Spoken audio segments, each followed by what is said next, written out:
begin. The 666 or OK sign. Now I think this symbol is the most irritating to me of all the symbols.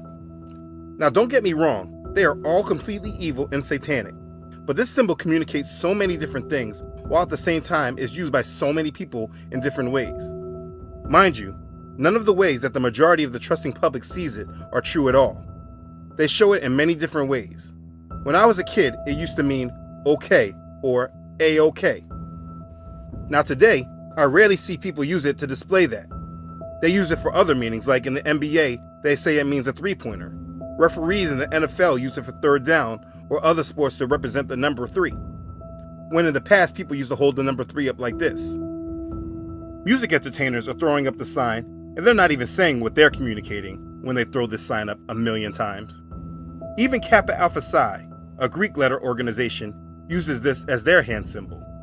Just like the Sigmas use the devil horn sign that I explained in part 1. By the way, there's no coincidence that these organizations are using satanic gestures, but that's another teaching and a topic on its own, which has to be done. Now, what many other people refer to this hand gesture as is the Hindu mudra gesture for spirituality. But it's very hard to explain that in depth without explaining these Eastern religions of spirituality.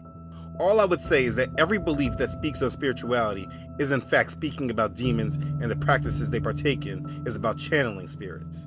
But the way that we see this hand gesture presented in most things is not in the form of Hindu, so I will leave that topic until we discuss yoga.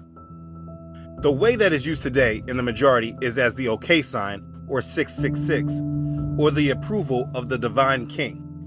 The symbol has many different parts to it, but all of it has once again everything to do with Satanism, so it needs to be understood.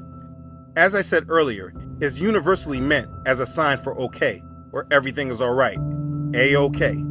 But for the illuminated ones, aka workers of Satan, their philosophy of that symbol is that it's a sign indicating approval of the divine king, their coming Lord of Light.